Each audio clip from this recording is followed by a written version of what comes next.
तू दिल में तू आता है समझ में नहीं आता बस जान लिया मैं तेरे पहचानो यही है बस जान लिया मैं तेरे पहचानो यही है যে টাকার পাগল সে টাকা তালাশ করে ঠিক নেই যে ব্যক্তি টাকার পাগল সে টাকা টাকা চায় যে ক্ষমতার পাগল সে বলে টাকা লাগবে না ক্ষমতা চাই যে নারীর পাগল কার মা বাপ লাগবে না নারী চাই ঠিক নেই আর যে ব্যক্তি আমার আল্লাহ তাআলার আশিক ওই বান্দা বলে টাকা লাগবে না বাড়ি লাগবে না ক্ষমতা লাগবে না আমি কিছুই চাই না আমার মালিক মাওলাকে চাই तेरा आईना आलमे रंग बू है जिधर दिखता हो उधर तू ही तू है तेरा आईना आलमे रंग बू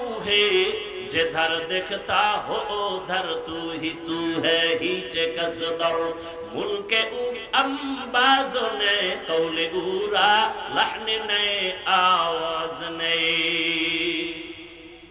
अल्लाह के बावर जन्ना आशिक আল্লাহরে কই ভাইবা আল্লাহরে দেখছনি লন্ডন যাইয়া দেখবা আল্লাহকে কয় না আল্লাহ দেখার আয়না হলো আল্লাহর সৃষ্টি কয় বিল্ডিংটা এত সুন্দর বানানোওয়ালা ইঞ্জিনিয়ার না জানি আরো কত সুন্দর ঠিক না বিল্ডিং এত সুন্দর প্রমাণ করে ইঞ্জিনিয়ার কি কথা বলেন না কেন আমার আল্লাহ কত সুন্দর আমার আল্লাহর বানানো আসমানের দিকে তাকায় দেখ আসমান এত সুন্দর বানানেওয়ালারও কত সুন্দর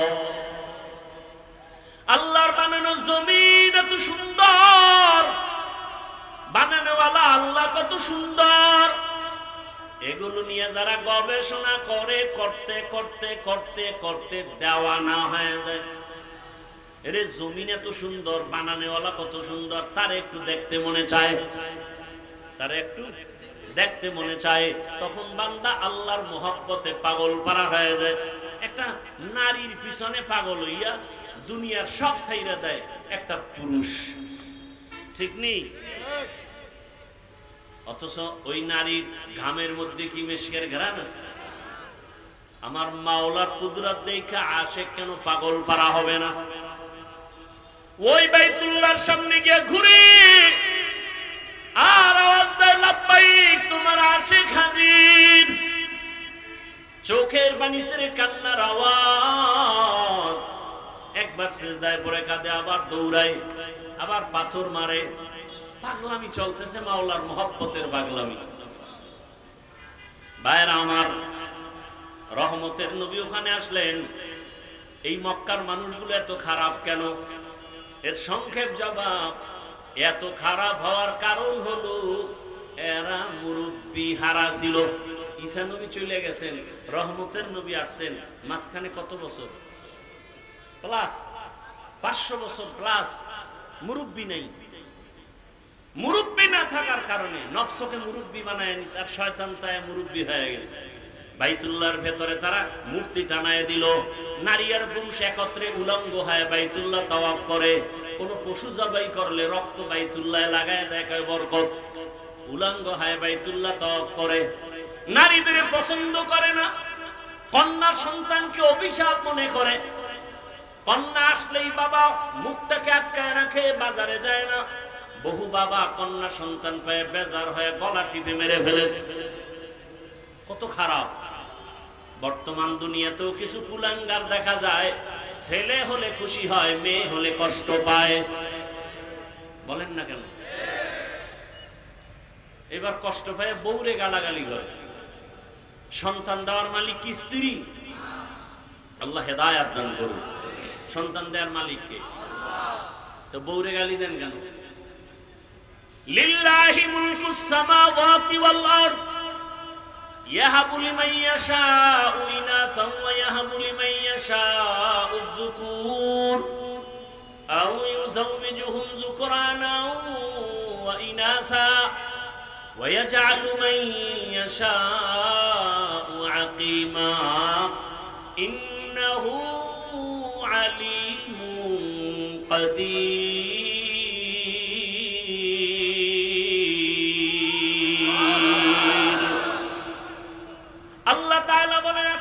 জমিনের মালিক আমি চাইলে কাউকে ছেলে দেই, কাউকে মেয়ে দেই, কাউকে কোনোটাই দেই না, কাউকে দোনোটাই দেই।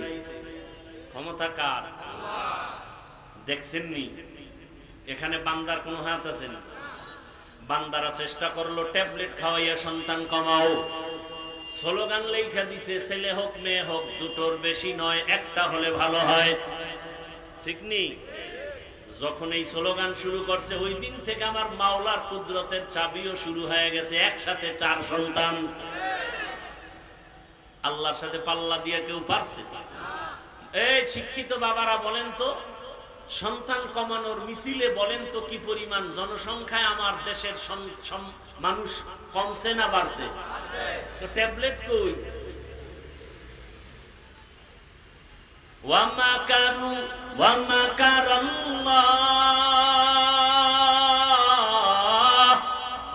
ওয়াল্লাহু খায়রুল মাকিরিন।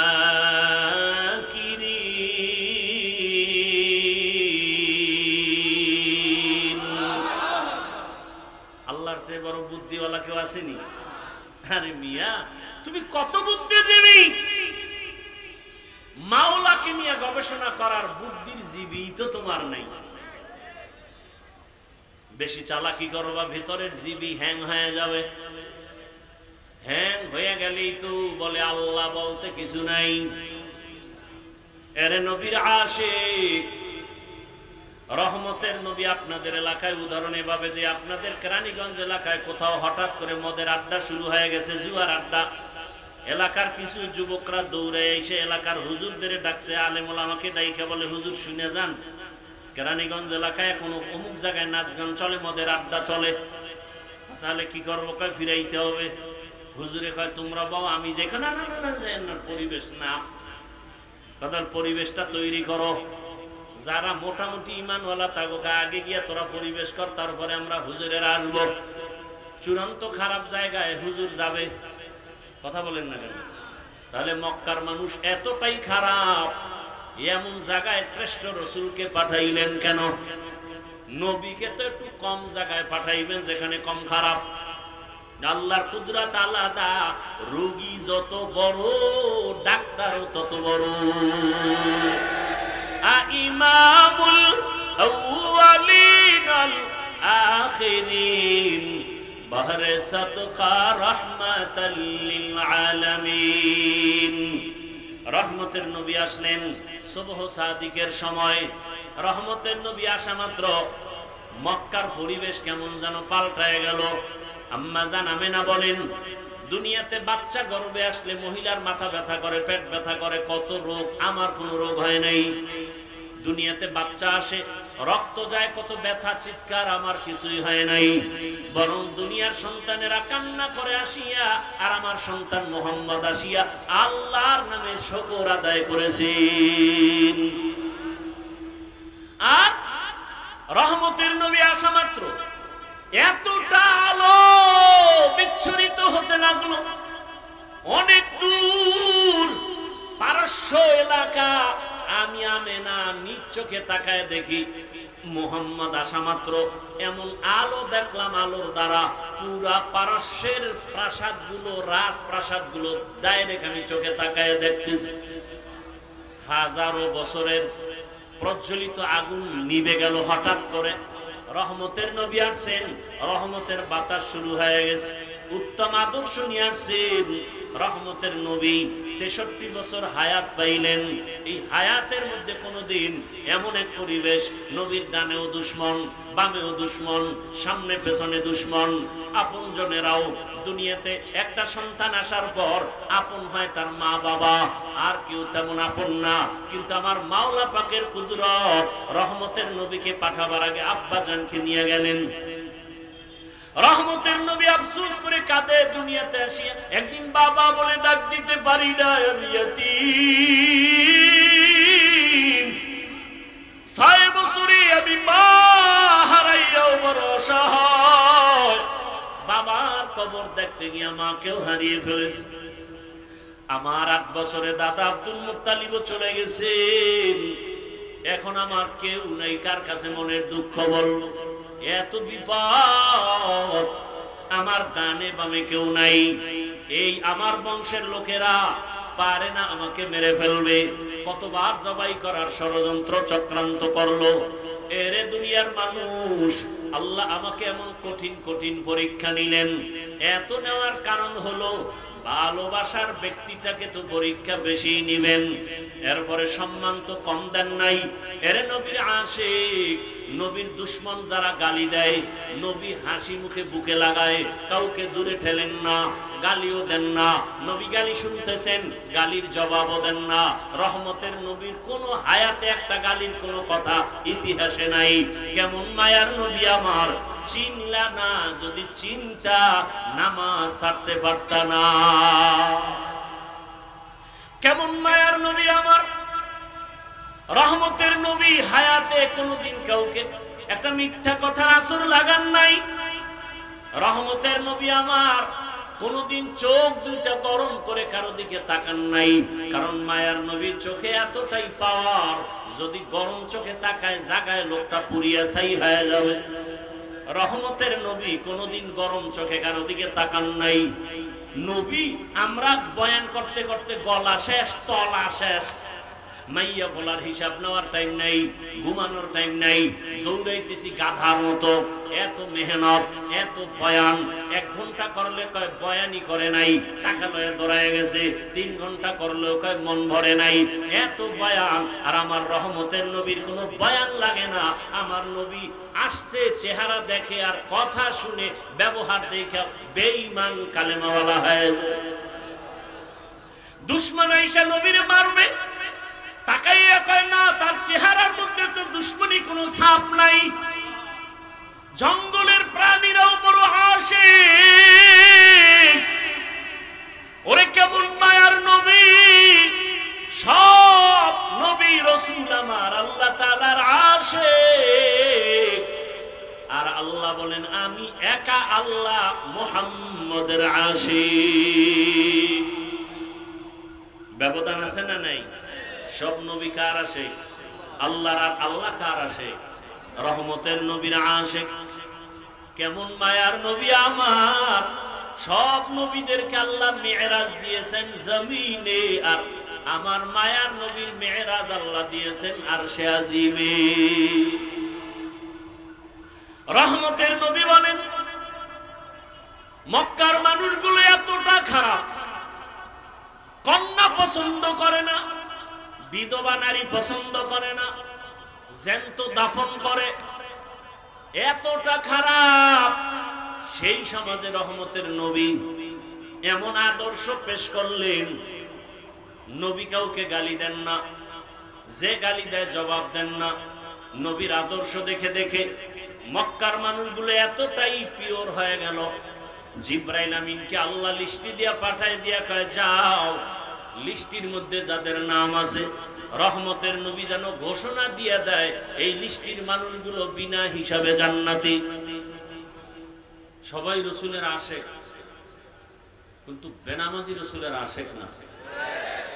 সবাই রসুলের আশেক, সুদখোর রসুলের আশেক না, ঘুষখোর রসুলের আশেক না। প্রকারান্তরে এরা রসুলের চূড়ান্ত দুশ্মন। আল্লাহ বুঝার তৌফিক দান করেন। অনেক কথা কেমন যেন গীবতের মতো হয়। আপনারা জানেন গীবত করা হালাল না হারাম? আমরা হুজুরেরা জানি না। বুঝে বুঝে জবাব দেন। জানি কি একটু কম জানি? বরং আমরা আপনাদের থেকে একটু সে বেশিটা কি? আপনারা জানেন গীবত করা হারাম, আমরা হুজুরেরা জানি কিছু কিছু ক্ষেত্রে গীবত করা ওয়াজিব, না করলে গুনাহ হবে। এটা তো আর আপনি জানেন না। মানে আপনি বিড়ি টানেন আর কোন হুজুর ওয়াজ করলো না গীবত করলো না, আপনি তো জানেন না। আপনি তো মূর্খ পণ্ডিত। গীবত করা হারাম, 4 কারণে গীবত করা ওয়াজিব। ওয়াজিব মানে কি? না করলে গুনাহ হবে। অতএব ওলামায়ে কেরাম গীবত যদি মনে করেন করতেছে, এর মধ্যেও কারণ আছে। ইসলামের বিরোধী শক্তির বিরুদ্ধে উম্মতকে সজাগ করা, নাম লইয়া বলা, এটা গীবত হলেও সওয়াব। গীবত হলেও বাতিলের বিরুদ্ধে কথা বলা, অনেকে বলে হিংসা। দেখছনি হুজুরের মধ্যে কি হিংসা, অমুকের বিরুদ্ধে বলে। ভণ্ডদের বিরুদ্ধে কথা বলা হিংসা। রসুল বাতিলের বিরুদ্ধে কথা বলেন নাই? বাতিলের বিরুদ্ধে আল্লাহ কোরআনে আইন পাশ করেন নাই? তাহলে বাতিলের বিরোধিতা করা কি হিংসা না ঈমান? ঈমান। আপনি হিংসা বলেন কেন? আপনি হিংসার ডেফিনেশনই তো জানেন না। আল্লাহ হেদায়েত দান করুন। তাহলে ইনশাআল্লাহ কতবার দরুদ পড়ব প্রতিদিন?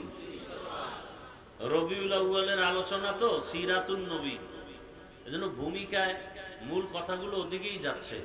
তাহলে কতবার? সপ্তাহে একদিন। বলেন, সব খেয়াল করেন, মুখস্থ করবেন, একেবারে কঠিন ভাবে মুখস্থ করবেন যা বলতেছি। প্রতিদিন কতবার? 300 বার। 300 বার দরুদ পড়লে কি একটু গণনা লাগবে না? গণনার জন্য কি নিবেন? কি নিবেন? তাসবিহ। এখন অনেকে বলে তাসবিহ পড়া বেদাত। ভালো করে মুখস্থ করবেন। তাসবিহ টেনে আমল করা সুন্নতে সাহাবা। 3 বার মুখস্থ করেন। তাসবিহ হাতে নিয়ে আমল করা কি? সুন্নতে সাহাবা। তাসবিহ টেনে হাতে নিয়ে আমল করা কি? সুন্নতে সাহাবা। যারা তাসবিহ পছন্দ করে না তারা ভণ্ড। কোন ঝামেলা আছে থাকলে দাঁড়ান। তাসবিহ হাতে নিয়ে আমল করা কি? বলেন, সুন্নতে সাহাবা। যারা সাহাবা মানে না এরা হক না ভণ্ড? এদেরকে যারা ভণ্ড বলে না তারাও ভণ্ড। তাহলে কি হাতে নিবেন? তাসবিহ আছে? আছে। জাগো নাই? একে আমরা হাদিয়া দিব। একটা তাসবিহর দাম কত? 20 টাকা। আরে ভাই, জুতা কিনতে পারেন 3000 টাকা, তাসবিহ কিনতে এত দাম কেন? প্রশ্ন কেন করেন? আমার আব্বা বলছে যদি 5000 টাকার টুপি পাইতাম ওইটাই কিনতাম। জুতা কিনি 5000 টাকা, তো টুপি থাকবে 1 লাখ টাকা। তার মানে বিশাল স্বর্ণ দিয়ে বানানো, বিষয়টা এমন। তাহলে সবাই তাসবিহ কিনবেন। কারা কারে আমলটা চালু করবেন? হাত নামা। নিজে তাসবিহ টানবেন, মায়ের তাসবিহ কিনে দিবেন। কারা কারা? আব্বারে তাসবিহ দিবেন কিনিয়া, স্ত্রীর হাতে তাসবিহ কিনে দিবেন, বোনের হাতে তাসবিহ দিবেন। আমি কি অনর্থক বলতেছি? দিবেননি? তাসবিহ হাতে থাকলে 100 বার না হোক, 300 বার না হোক, 2-1 বার তো সুবহানাল্লাহ হইব। হবে না? হবে। তাসবিহর আমল চালু হয়ে যাক। আর বাথরুমে গিয়ে কেউ টাইনেন না, সাবধান। আবেগকে কন্ট্রোল করতে হবে। তাহলে তাসবিহ হাতে নিয়ে আমল করা ওলামায়ে কেরাম সাক্ষী দেন। ঠিক আছে? ঠিক আছে। আপনারা আউলেই গেলে তো পুরো দেশ আউলেই গেল। আল্লাহ হেদায়েত দান করুন। আলেম ওলামা এক হয়ে গেলে পুরো দেশ এক। কিন্তু কঠিন এক প্যারায় আছি আমরা। ওলামায়ে কেরাম যেন এক হতে না পারে, এজন্য বহু টাকা বিলানো হচ্ছে। কারণ জানে আলেম ওলামা যদি এক ময়দানে আসে তো এই সোনার বাংলায় কেউ কথা বলতে চাইলে আলেমের অনুমতি নিতে হবে। এটা সব নাস্তিকরা জানে। এজন্য বহু কালো টাকা দিয়া স্বার্থলোভীদেরকে লাগাই দিছে, আলেম যেন এক না হয়। কেমনে বিরোধিতা করুন? কানে কানে বিয়া বলবা অমুক আলেম তো আপনার বাস দিছে, বা ফেসবুকে লেখো। একদল লিখতেছে, আমার ভক্ত যারা আমারে আরশে আজিম উঠায় আর বাকিদেরকে সিজ্জিনের নিচে নিয়ে যায়। এইভাবে ফেসবুকে লেখালেখি কইরা আলেমদের মাঝে বিভেদ, দূরত্ব তৈরি করে রাখছে। এজন্যই তো আমি সারা বাংলাদেশে বলি যে ওলামায়ে কেরামের বিরুদ্ধে যারা লেখে, যারা বলে, এরা মা বাবার সবগুলো অভিশপ্ত সন্তান। মা বাবার আদরের সন্তান না। আলেমের বিরুদ্ধে লেখলে শেষ ফল কি হয়? ইসলামেরই বদনাম হয়। আল্লাহ হেদায়েত দান করুন। দরকার কি? আর আলেমের বিরোধিতা করা এটা ইন্টারন্যাশনাল এক ষড়যন্ত্র। এমনিই তো আলেমের বিরোধিতায় বহু ষড়যন্ত্র চলে যা চোখেও ধরা যায় না। যেমন এখন ডিস্টার্ব করে না, এখন একটা আন্তর্জাতিক ষড়যন্ত্র চলছে যেটা এক পর্যায়ে আসবে শুধু আলেম ওলামার কথা কেউ মানতে চাইবে না, বলবে আলেম ওলামা সব ভুয়া। তাহলে আসল কি? বলে AIFs। কি AIFs? AIFs। আই মানে কি? আই অর্থ কি ইংলিশে? এই যে অ্যাপসটা, এটা কত দ্রুতগামী জানেন? আমি যদি বলি 50টা সহিহ হাদিস, 50টা কোরআনের আয়াত, 30টা তাফসিরের এডিশন নিয়ে তথ্য নিয়ে আমাকে সামনে হাজির। আপনি যে তথ্য খুঁজিয়াও পাবেন না। এআই কে বলেন এই তথ্য দাও, পৃথিবীর কোন রাষ্ট্রের কি চান, কোন ভাষায় চান, সব আপনার সামনে 5 সেকেন্ডে রেডি। যাকে ইমান দুর্বল এরা আস্তে আস্তে ওদিকে গিয়া হঠাৎ করে বলবে না হুজুর খারাপ, এই এআই ঠিক, হুজুর বেঠিক। ফট করে এই এআই এর ব্যাখ্যা যে যেভাবেই দেন সহজে বলেন তো এই অ্যাপস এটা একটা সংগঠনের পক্ষ থেকে, এটা কন্ট্রোল করে কে? চরমনায়ের পীর সাহেব, তাবলিগ জামাত, জামাত ইসলামী, দেওবন্দি কওমি। বলেন তো এই অ্যাপসটাকে কন্ট্রোল করে কারা? Israel, America. মুসলমানের বন্ধু না চিরন্তন দুশ্মন? দুশ্মন যদি আপনাকে সালাম দেয় বুঝতে হবে উদ্দেশ্য খারাপ। খুব সাবধান। দুশ্মন যদি মিষ্টি খাওয়ায় বুঝতে হবে ভিতরে বিষ আছে। খবরদার। ইহুদি, খ্রিস্টান, মুসলমানের চূড়ান্ত দুশ্মন, কোনো সন্দেহ নেই। ওরা যদি আমাদের আদর করে তাহলে বুঝতে হবে এর পেছনে কাহিনী আছে। খুব সাবধান, খুব সাবধান। তো এক সময় এই এআই অ্যাপস ইসরায়েল থেকে আস্তে আস্তে ফট করে দাজ্জাল এসে বলবে এটা আমার। এই এআই অ্যাপস যে সংগঠনের প্রতীক, এটার মনোগ্রাম হলো এক চোখ। মনোগ্রাম কি? এক চোখ। দাজ্জালের কয় চোখ? গ্রাস করে ফেলতেছে গোটা দুনিয়াকে ইহুদি খ্রিস্টান। সৌদি আরবে গিয়ে দেখলাম বিভিন্ন সাইনবোর্ডের মনোগ্রাম এক চোখ। আমেরিকাকে আমগো মনোগ্রাম ব্যবহার করো, কি চাও সব দিব। দূরের থেকে তাকাইলে দেখবেন মনোগ্রাম এক চোখ। দাজ্জাল এসে বলবে এটাই আমি। দুর্বল ঈমানওয়ালারা বলবে তুমি আমাদের খোদা হওয়ার যোগ্য। আল্লাহ হেদায়েত দান করুন। বড় কঠিন হালাত।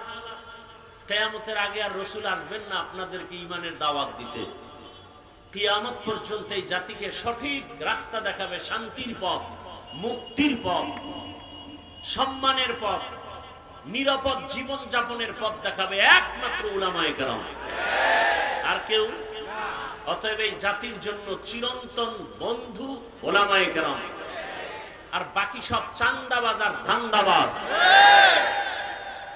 উলামায়ে কেরাম এই জাতির জন্য নিঃস্বার্থভাবে যে মেহনত করে আর কেউ করে না। প্রমাণ, 1 মিনিট এক প্রমাণ। করোনার কথা ভুলে গেছেন? মনে আছে? বাবাকে করোনায় ধরেই ফেললো। বাবার 2 কুলাঙ্গার শিক্ষিত সন্তান ট্রিপল মাস্ক লাগায় দরওয়াজা আটকায়া দিয়া এলাকার গরিবের কয় লাশটা টেনে রাস্তায় দিয়া টাকা দিব। লাশ টেনে রাস্তায় নিয়ে গেল, জানালা লক করে দিল। কুলাঙ্গার শিক্ষিত 2 সন্তান জানালা দিয়া তাকায় দেখলো না বাবার লাশ কুকুর খেলো না জানাজা হলো। ইতিহাস মানুষকে ক্ষমা করে না, ইতিহাস ভুলে যাবেন না। সেই সময় আমার দেশের টুপিওয়ালা আলেমরা সেই করোনার শত শত লাশ কাঁধে নিলেন, গোসল করালেন, কাফন পরালেন, জানাজা পড়ালেন, কবরে দাফন করলেন, একজন হুজুরেও করোনায় মরে নাই। দুনিয়ার স্বার্থে বলেন। আর একটা 30 সেকেন্ড উদাহরণ দিচ্ছি। সরকারি চাকরি যারা করে বা বেসরকারি চাকরি করে, দ্রুত জবাব দিবেন, তাদের ডিউটি দৈনিক কত ঘন্টা? নিম্নে বেতন কত? বলেন। নিম্নে 20,000 বেতন, প্রতিদিন ডিউটি কত? 8 ঘন্টা। এরপরে টেবিলের নিচে বাম হাতে কত মুক্তা তো পাওয়াই যায়। পৃথিবীর কোথাও না পাওয়া গেলে সোনার বাংলায় পাওয়া যায়। কি? আচ্ছা বলেন তো, মসজিদের ইমাম সাহেব যারা আছেন তাদের ডিউটি কত ঘন্টা? বলেন। মাসে বেতন কত? এই যে অল্প টাকা বেতন, তাও কি নগদ না বাকি? মসজিদের সভাপতির বেতন 100 টাকা, সেক্রেটারি 50, বেশি দেওয়া যাবে না তো সভাপতি অপমান হবে। তাও মাসে মাসে ঠিক মতো দেওয়া হয় না। ইমাম সাহেব আন্দোলন করছেন, জুমার সূরা কি উল্টা দিকে পড়ছেন? নিঃস্বার্থভাবে রিমান্ডের মতো থাকে মসজিদে। এক ওয়াক্ত নামাজ না পড়াইলে রিকশা ড্রাইভার রিমান্ডের মতো ধরে ফেলে, গেছিলেন কই? ইমাম সাহেব বলে, কে তুমি? বলে, আমি রিকশা ড্রাইভার। এত পাওয়ার কেন? বলে, 5 টাকা মাসে বেতন দেই, সে পাওয়ার। এরকম বেয়াদব আছে না নাই? তাহলে পুরা 24 ঘন্টা মসজিদের ডিউটি করে 5,000 টাকা দেন, 10,000 টাকা দেন, এর থেকে জুলুম জমিনে আর কি হতে পারে? কিন্তু কোন আলেম কি বদদোয়া করছে? তাহলে এর থেকে আপনাদের আপন বন্ধু আর কারা? এই জন্য যুবকদেরকে বলে যাই, 200 থেকে 500 টাকা খরচ করে ব্যানার বানাও, পুরা এলাকায় ছড়ায় দাও, ব্যানার টানাও। এ জাতির জন্য নিঃস্বার্থ বন্ধু ওলামায়ে কেরাম, বাকি সব চান্দাবাজ আর ধান্দাবাজ। আল্লাহ হেদায়েত দান করুন। হাত নামান, বসেন। স্লোগান টোলোগান দিয়েন না। স্লোগান তো আসতেছে নির্বাচনের সময়, ও সময় তো দিতে হবে না। সেই সময় রিজার্ভ রাখেন। ভোটের আগের রাত্রে টাকা খাবেন। টাকা খাইবেন যারা, আমাকে বয়ানে ধরবে না, তারা কম খাবেন না, আমার অনুরোধ। জনমের মতো টাকা খাবেন, ভোটটা দিবেন ইসলামের পক্ষে। কারণ এই বাংলাদেশে কোনো মায়ের সন্তান বাবার টাকায় মাস্তানি করতে পারে না। জনগণের টাকা নিয়ে আঙ্গুল ফুলে কলা গাছ। অতএব ওরা টাকা দিলে বেশি বেশি দিতে বলবেন, যে দে আমাদের টাকা আমাদের দে। খাইয়ে লইয়া মোনাজাতটা দিয়ে ভোটটা দিবেন ইসলামের পক্ষে। যারা খাবেনি, আমাকে বয়ানে ধরবে না, তাদেরকে বলছি। এই সুযোগে যারা খাইবেন না, তারা খাইয়েন না। আল্লাহ হেদায়েত দান করুন। তবে ওই টাকা খাওয়া কি হালাল? এর চেয়ে বাথরুমের পায়খানা খাওয়া ভালো। 10 গ্রাম পায়খানা খাইয়া দোকানে হালাল সাবান কিনিয়া কুলি করবেন, গন্ধ শেষ। কিন্তু ওই টাকা খাইয়া যারা মরবেন, জাহান্নামের আগুন ছাড়া আপনার গন্ধ যাবে না। আল্লাহ হেদায়েত দান করুন। রাগ করতেছেন? তাহলে ইনশাআল্লাহ দৈনিক কতবার দরুদ পড়তে হবে? পড়া যাবে না ইনশাআল্লাহ। তবে 2 শর্ত মাইনে পড়তে হবে। কয় শর্ত? 1 নাম্বার শর্ত, নিরিবিলি জায়গায় বসে নির্জনে ধ্যানের সাথে পড়তে হবে। 2 নম্বরে পবিত্র অবস্থায়।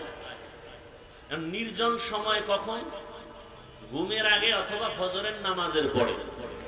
কেউ যদি ওযু বানাইয়া ঘুমের আগে তাসবিহ হাতে নিয়া জায়নামাজ বিছাইয়া এরপরে সুন্দর ধ্যান ও খেয়ালের সাথে 300 বার দরুদ পড়ে, সময় থাকলে যেটা নামাজে পড়ি সেটা, সময় কম হলে সংক্ষিপ্ত যেটা বললাম সেটা পরে যদি পবিত্র বিছানায় ডান কাতে ঘুমায়, চেহারাটা কিবলার দিকে ঘুরাইয়া, ইনশাআল্লাহ দরুদের বরকতে ঘুমের মধ্যেই রাসূলের সাথে মোলাকাত হয়।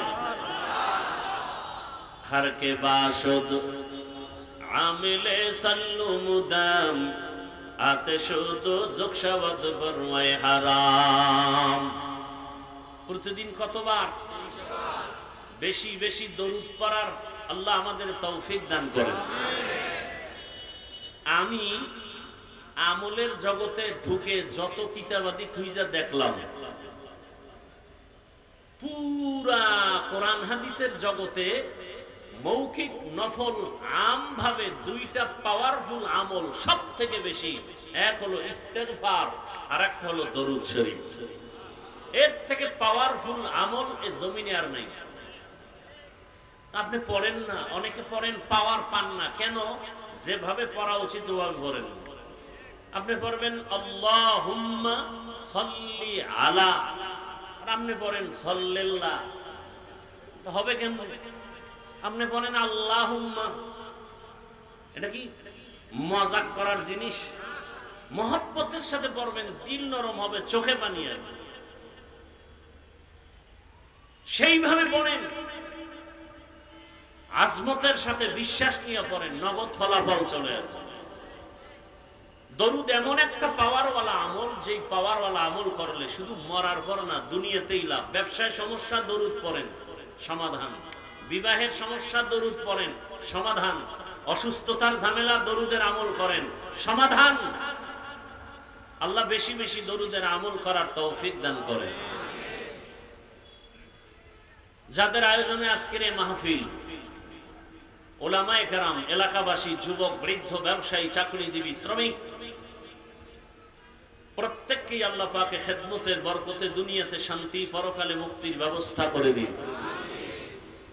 আল্লাহ মাহফিলকে কবুল করেন। কি মনে হয় আমিন কবুল হবে না? আল্লাহ মাহফিলের বরকতে গোটা দুনিয়ার মুসলমানের ঈমান, আমল, ইজ্জতের হেফাজত করেন। আমিন। আল্লাহ মাহফিলের বরকতে আমার দেশের প্রবাসে যারা আছেন, আল্লাহ তাদেরকে হেফাজত করেন।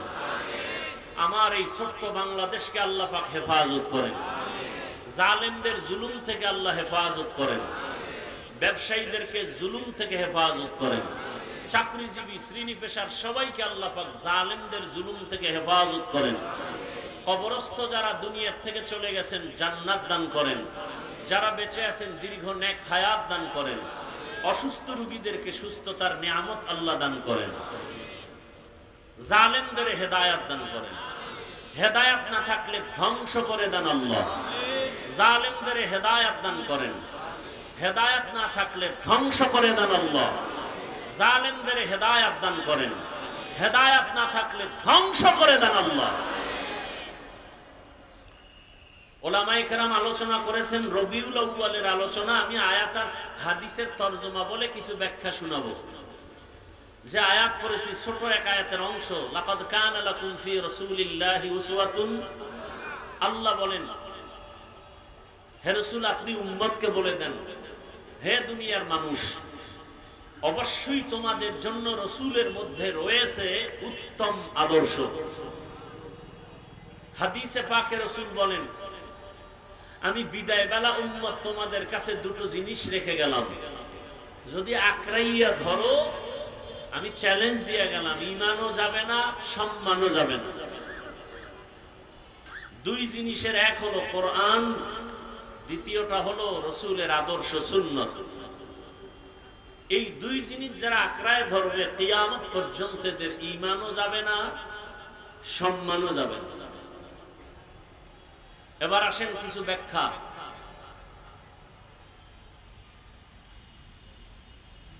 রবিউল আউয়াল 12 মাসের একটা আরবি মাসের নাম। এ ভাই উঠা বসা করলে আমি ছেড়ে দিব। পৃথিবীতে কথা বলার মতো কষ্ট আর কিছুই নেই। আপনাদের ধৈর্যের উপরে বলবো, না হয় রেস্টে চলে যাব। অনবরত কথা বলা, এটা আল্লাহর রহমত ছাড়া সম্ভব। আপনি তো মনে করেন খুব সহজ, আসেন তো দেখি। একজনে খালি বক্তব্য দিবে রাজনীতির মাঠ ঠিক রাখার জন্য, 2 মিনিটে প্যাচ লাগায় ফেলা। ঈদের জানাজা বানায় ফেলা, লাকুম দীনুকুম বুখারী বানায় ফেলা, মানে মাথা নষ্ট।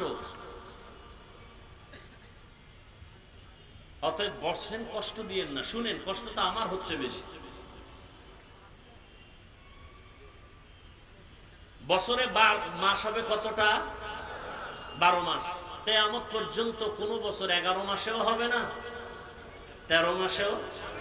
ইন্না ইদ্দাতাশ শুহুরি ইনদাল্লাহি 12 শাহরান ফি কিতাবিল্লাহ ইয়াউমা খালাকাস সামাওয়াতি ওয়াল আরদ মিনহা আরবাআতুন হুরুম যালিকাদ দীনুল কাইয়্যিম। আল্লাহ তাআলা বলেন গণনার আকারে জমিনের মধ্যে মাস হবে বছরে কয়টা? 12টা। এই 12 মাসের মধ্যে আবার 4 মাস আরো বেশি দামি, আরো বেশি দামি। এই যে বছরে মাস হবে 12টা আর এর মধ্যে 4 মাস অন্য মাসের তুলনায় আরো দামি, এই কথাটা আল্লাহ বলেন আমি সিদ্ধান্ত নিয়ে লিখে ফেলেছি লাউহে মাহফুজের মধ্যে। কখন? আসমান জমিন সৃষ্টি যখন করেছি তখন। ওই যে 4 মাস বড় দামি, এর মধ্যে একটা মাসের নাম রজব। মাসের নাম কি? এরপরে শাবানের পরে রমাজান, অর্থাৎ রমাজানের আগে শাবান, তার আগে কি? রজব। আর বাকি 3টা মাস একসাথে লাগানো, যুলকাদা, যুলহিজ্জা, মুহররম, অর্থাৎ হজের মাস, হজের আগের মাস, হজের পরের মাস। এবার খেয়াল করেন এই 4 মাস যথেষ্ট পরিমাণ সম্মানিত বলার কারণ হলো এই মাসের মধ্যে যুদ্ধ করা যাবে না, আন্দোলন করা যাবে না। সেই সময়ের হিসাব, সেই হিসাবে এখন আর নাই। এখন সুযোগ পেলে, পরিবেশ থাকলে, যুদ্ধের প্রয়োজন হলে মুহররমে করো, রজবে করো, কোনো নিষেধাজ্ঞা নাই। তবে আমি হাফিজুর রহমান এখানে ঘোষণা দিলে হবে না।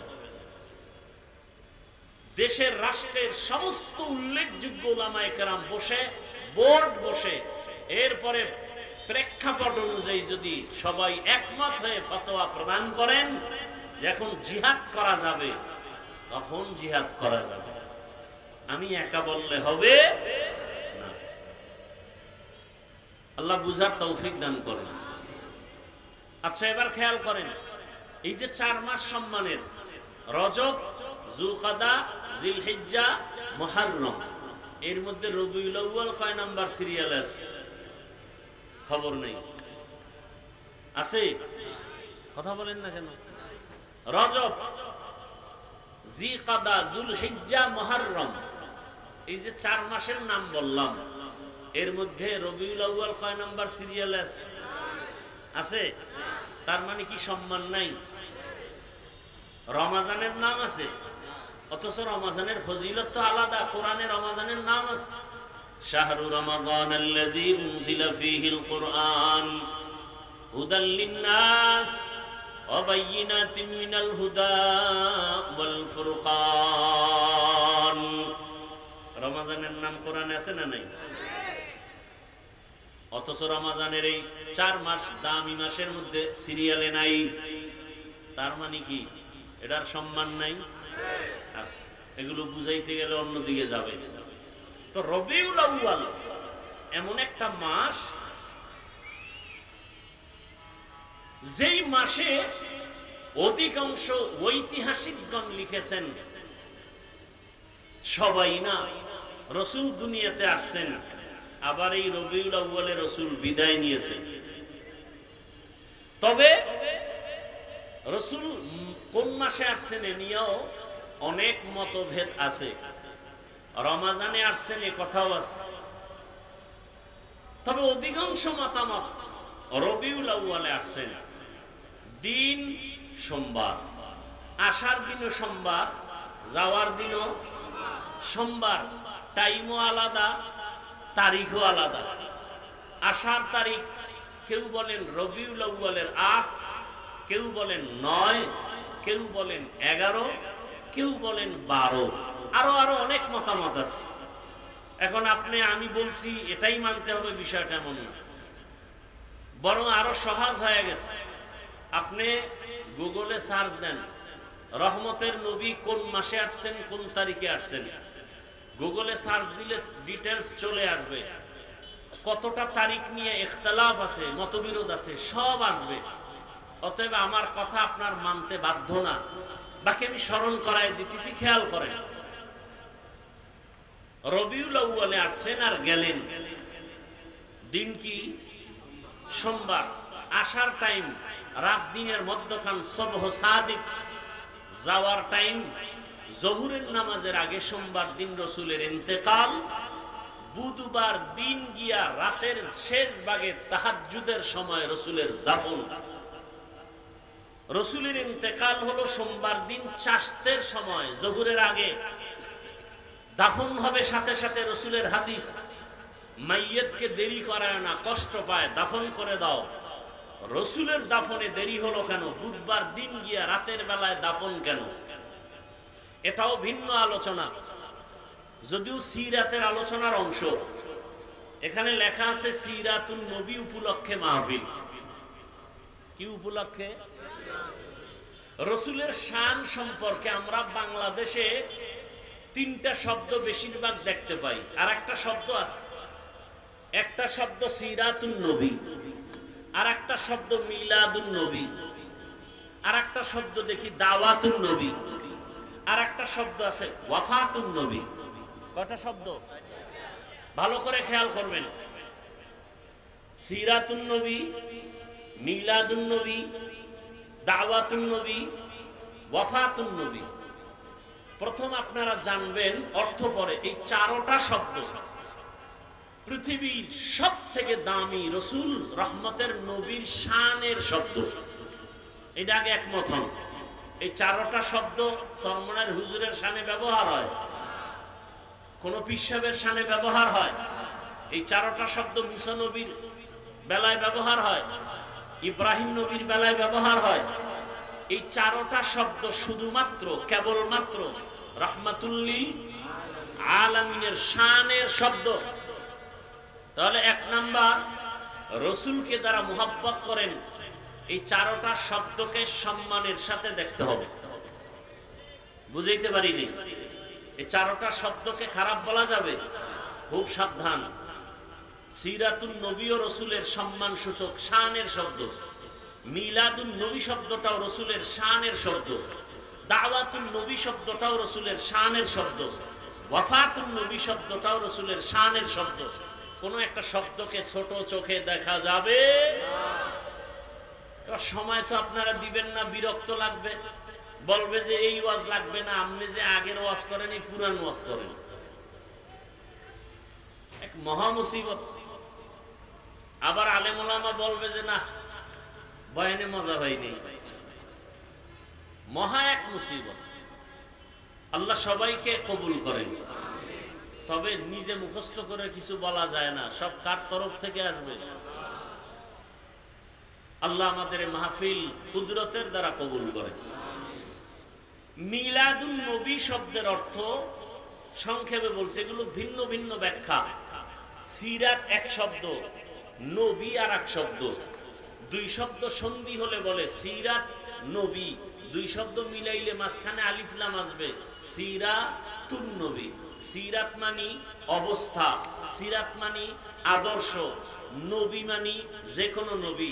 আন নবী বললে রহমাতুল্লিল আলামিন, আর কেউ না। তাহলে সিরাতুন নবী অর্থ কি? আমাদের সুপরিচিত নবীর জীবন আদর্শ। এই চারটা শব্দ সিরাতুন নবী, মিলাদুন নবী, দাওয়াতুন নবী, ওয়াফাতুন নবী কার শানের শব্দ? রসুলের শানের শব্দ। অসম্মান করা যাবে? এক নাম্বার সবক আজকের মাহফিলের। দুই নাম্বার সবক, এই চারটা শব্দের ভিতরে সব থেকে পাওয়ারফুল শব্দ সিরাতুন নবী। সব থেকে পাওয়ারফুল শব্দ। বলবেন কিভাবে? ওয়াফাতুন নবী বললে সিরাতুন নবী নাই। শুধু মিলাদুন নবী যদি আলাদা করেন সেখানে সিরাতুন নবী নাই। যদি দাওয়াতুন নবী আলোচনা করেন সেখানে সিরাতুন নবী নাই। আর সিরাতুন নবী মানি এর মধ্যে সব আছে। কথা বলেন না কেন? তাহলে সিরাতুন নবী এই চারটার মধ্যে পাওয়ারফুল শব্দ। আমি কোনো পক্ষ বিপক্ষ বুঝি না, আমি রসুলের পক্ষ বুঝি। সোজা কথা, আমি রসুলের আশেক, আমি রসুলের আদরের দাড়িওয়ালা আশেক, আমি রসুলের চাহিদা মতে টুপিওয়ালা আশেক, আমি রসুলের আদেশ মতে পাঁচ ওয়াক্ত নামাজওয়ালা আশেক। যারা নামাজ পড়ে না আশেক নামের ভণ্ড। যদি টুপি না রেখে সুদ খায়, ঘুষ খায়, বেপরদায় চলে, তারা আশেক দাবি করলে ইসলামের জন্য অপমান। এরা আশেক নামের কলঙ্ক। জমিনে রসুলের আশেক ছিলেন খাজা মাইনুদ্দিন চিশতি আজমিরি। বড় আশেক বড় পীর আব্দুল কাদের জিলানী, খাজা মুঈনুদ্দিন চিশতি, শাহজালাল, শাহপরান, শাহ মখদুম, শাহ আলী খান জাহানালী, নিজামুদ্দিন আউলিয়া, কুতুবউদ্দিন বখতিয়ার কাকি, আব্দুল কুদ্দুস গাঙ্গুহি, এরকম যারা যারা আছে বলেন তো এদের দাড়ি ছিল না? এ মঈনুদ্দিনের ভক্ত দাড়ি কই? শাহজালালের পর্দা করেন নাই, নামাজ পড়েন নাই, তো শাহজালালের ভক্তরা নামাজ পড়েন না কেন? তাহলে আপনারা ভুয়া আশেক, ভণ্ড আশেক, আমরা নামাজি দাড়িওয়ালা টুপিওয়ালারা হাকিকতে আশেক। বাকি আমাদের কোনো সাইনবোর্ড লাগানোর প্রয়োজন নাই। আর সে আজিমে কবুল হলে আমি কামিয়াব। চরমনার সৈয়দ ফজলুল করিম রহমতুল্লাহ আলাইহি বলতেন যে আল্লাহ যদি আমাকে মাফ না করেন, তোমরা কবরে ফুলের মালা দিলে লাভ কি? আর আল্লাহ যদি ক্ষমা করে দেন, তুমি জুতা মারলে কি ক্ষতি? তো আল্লাহর আরশে আজিমে যদি তোমার আশেক নাম না লেখা হয়, তুমি দাবি করে লাভ কি? আল্লাহ বুঝার তৌফিক দান করেন। তাহলে রসুল আসলেন রবিউল আউয়ালে, চলে গেল না? বলেন না কেন ভাই? মাঝখানে সময় গেল কতদিন খবর নাই। আসলেন রবিউল আউয়ালে, চলেও গেলেন রবিউল আউয়ালে, মাঝখানে সময় কাটলো কতদিন? এখন আমি প্রশ্ন করব তাদেরকে যারা বলে রসুল কখনোই মরে নাই, আছে না নাই? আর এক দল বলে রসুল যে একবার মরে গেছে আর জিন্দাই হয় নাই। ধর্ম নিয়ে বাড়াবাড়ি, শ্রেষ্ঠ দেশ বাংলাদেশ, কথা ঠিক না? এবং কিলাকিলিও বেশি। এই যে মদিনা মক্কা ঘুরে আসলাম, কেউ নামাজে হাত বুকে বাঁধে, কেউ নাভির নিচে, কেউ হাত সাইডে দিয়ে দাঁড়ায় রয়েছে, কেউ কেবলার দিকে পাও দিয়ে ঘুমায়, একামতের সময় উঠে নামাজে দাঁড়ায় গেছে, অজু নাই, এখন দিল পরিষ্কার। কেউ দেখলাম খোদার কসম তাকায় দেখতেছে, সেজদা দিতেছে, সেজদায় গিয়ে একটা পকেট থেকে কাঠের টুকরা বের করে কপালের নিচে দেয়। ইবলিস সেজদা করে জমিন না পাক করছে, এই জন্য ওরা জমিনে সেজদা দেয় না, কাঠের উপরে দেয়। কেউ জোরে আমিন বলে, কেউ আস্তে বলে। এত যে লাইনের মুসলমান মক্কা মদিনায় ঝগড়া লাগছে কতদিন, কিলাকিলি করে মারা গেছে কেউ। সোনার বাংলায় এত ঝগড়ার বরকত কেন? কে জোরে আমিন বললো, কে আস্তে আমিন বললো, এ নিয়ে দ্বন্দ্ব। মসজিদ পর্যন্ত আলাদা, কারা 8 রাকাত তারাবি পড়ে, কারা 20 রাকাত পড়ে, এ নিয়ে দ্বন্দ্ব করে, মসজিদ আলাদা। কি এই হলো আমাদের মুসলমানের হালাত। আল্লাহ রসুল কি বলছেন? আসল মানুষ কাকে বলে? নবী বলেন খায়রুন নাস মান ইয়ানফাউন নাস, সব থেকে ভালো মানুষ তো ওই ব্যক্তি যার দ্বারা অন্য নিরাপদ থাকে, কষ্ট পায় না। আর আমরা ইচ্ছা করে কষ্ট দেই, দিতে পেরে খুশি। অমুকের এমন কথা বলছি, জাগাত কান্দে দিছি, এটা আমার মতো বেদ্যবের দ্বারা সম্ভব কেউ পারত না। কারণ আমার উপরে মা বাবার বর্দ আছে, তো এই জন্য আমি পারি, যারে পারি রাস্তায় কাদায় দিই। এরকম বেয়াদব আছে না নাই? আল্লাহ হেদায়াত দান করুন। তো রসুল আসলেন রবিউল আউয়ালে, চলে গেলেন রবিউল আউয়ালে, মাঝখানে দিন কাটলো কতদিন? 63 বছর। যারা বলে রসুল কখনো মরেই নাই, তাহলে বলো 63 বছরের হিসাব কেন? 63 বছরের হিসাব কেন? যাই হোক, এগুলো একটা একটা জবাব দিলে অনেক সময়। এবার আসেন, নবী দুনিয়াতে আসলেন, চলে গেলেন, 63 বছরের হায়াত। নবী আসলেন কেন? এই হলো এক প্রশ্ন। নবী নিয়ে আসলেন কি কারণে? আল্লাহ পাঠাইলেন, আবার 63 বছর পরে চলে গেলেন কেন? এবং রেখে গেলেন কি? এই টোটাল মূল আলোচনা 2 কথা। নবী নিয়ে আসলেন কি, রেখে গেলেন কি? বাংলায় তার সংক্ষেপ 1 মিনিটে জবাব। নবী দুনিয়াতে আসলেন উত্তম আদর্শ নিয়া, আর রেখে গেলেন 2টা জিনিস। একটা হলো কোরআন, আর একটা হলো রসুলের প্রেসক্রিপশন, 23 বছরের সুন্নতি আদর্শ। তাহলে নিয়ে আসলেন কি? শেষ, এই 1 মিনিটও হয় না শেষ। নবী নিয়ে আসলেন কি উত্তম, রেখে গেলেন কয় জিনিস? কোরআন আর রাসূল আর সুন্নাহ। মনে থাকবে তো ইনশাআল্লাহ। এবার বিস্তারিত, রাসূল কি নিয়ে আসলেন? উত্তম আদর্শ। উত্তম আদর্শ বলতে কি, এ নিয়ে 2-4টা কথা, এরপরে দোয়া। আল্লাহ তাআলা রাসূলের আদর্শ সম্পর্কে বলেছেন সবথেকে দামি আদর্শ, ইন্নাকা লাআলা খুলুকিন আযীম। রাসূলের আদর্শ কত উত্তম, কত দামি। বলে রাসূলের আদর্শ এত দামি যার কোনো তুলনা নাই। দুনিয়াতে আরো বহু আদর্শ আমরা দেখেছি। আব্রাহাম লিঙ্কনের আদর্শ, মাও সেতুনের আদর্শ, লেনিনের আদর্শ, কালমার্সের আদর্শ, প্লেটোর আদর্শ। এক কথায় দুনিয়ার সব আদর্শ নাপাক, একমাত্র মদিনার রাসূলের আদর্শই হলো পাক।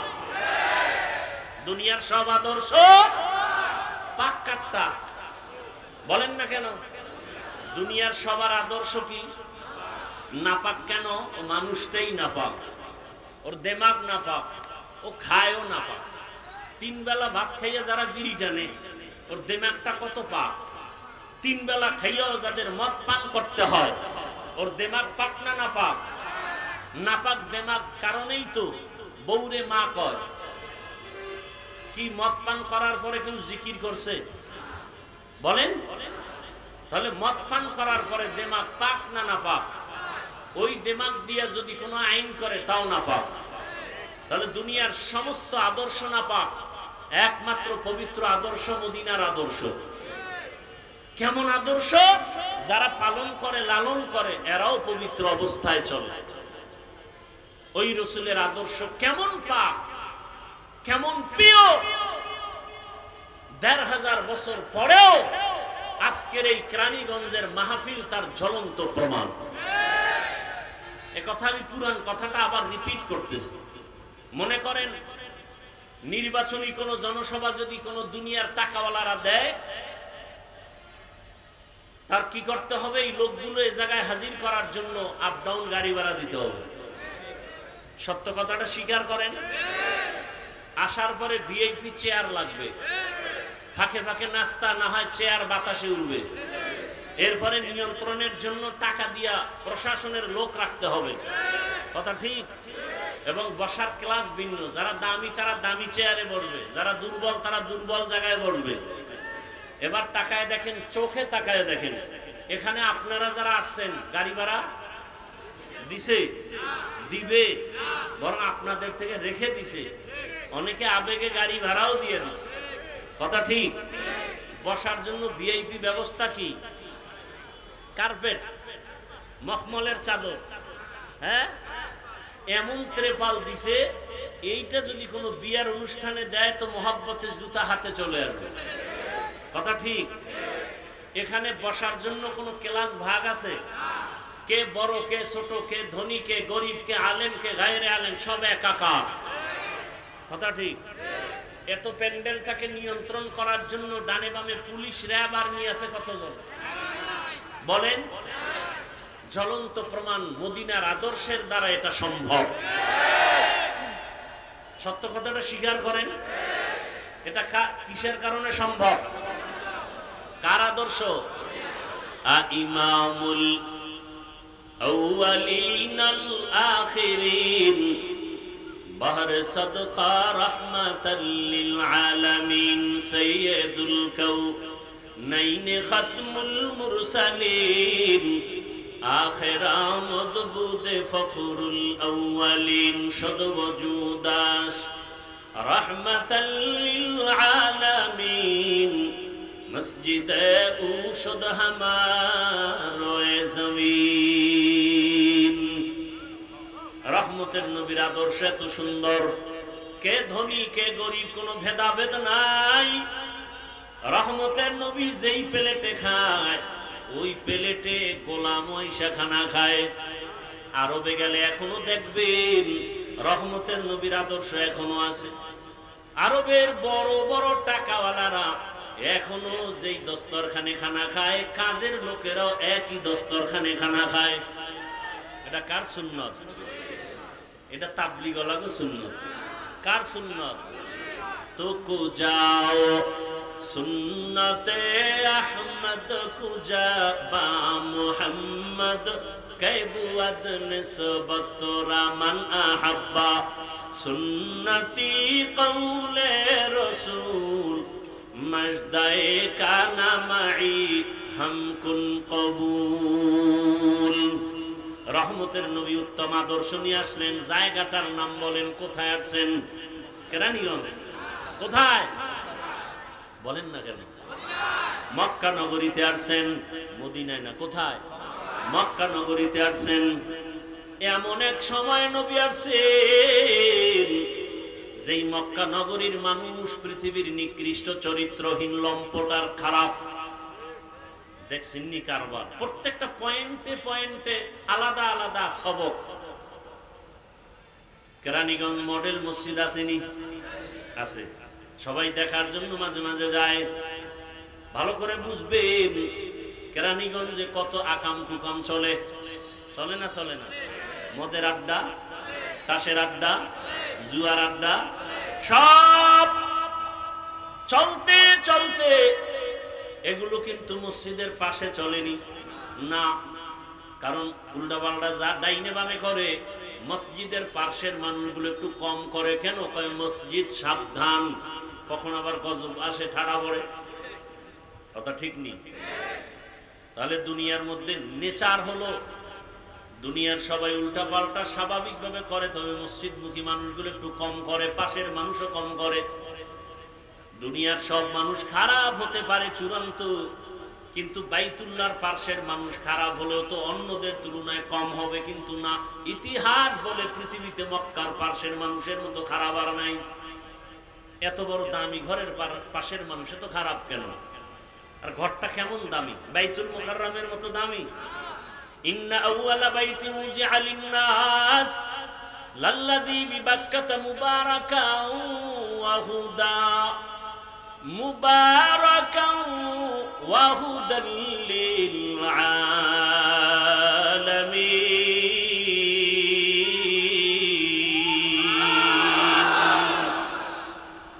জমিনের মধ্যে আল্লাহ একটা ঘর বানাইছেন, বাইতুল্লাহ, হেদায়েতের ঘর, ইবাদতের ঘর। কেমন দামি একটা ঘর!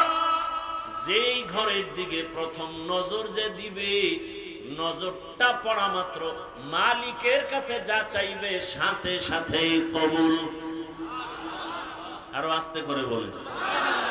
বাইতুল্লাহ এমন একটা দামি ঘর, যেই ঘরের কিনারায় ঢুকিয়া কেউ, সীমানায় ঢুকে যদি কেউ বলে, একবার বলে আল্লাহ, সাথে সাথে 1,00,000 বার আল্লাহ বলার সওয়াব পেয়ে যাবে। আতিনা ফি দারে দুনিয়া না হাসান, আতিনা ফি দারে উকবানা হাসান, ইয়া গিয়াসাল মুস্তাগীসিন আহদিনা লফতিখারা বিন উলুমে ওয়াল গিনা। হর গড়ি দে नेको तू तैयार है, जो न मांगे उससे तू बेजार है।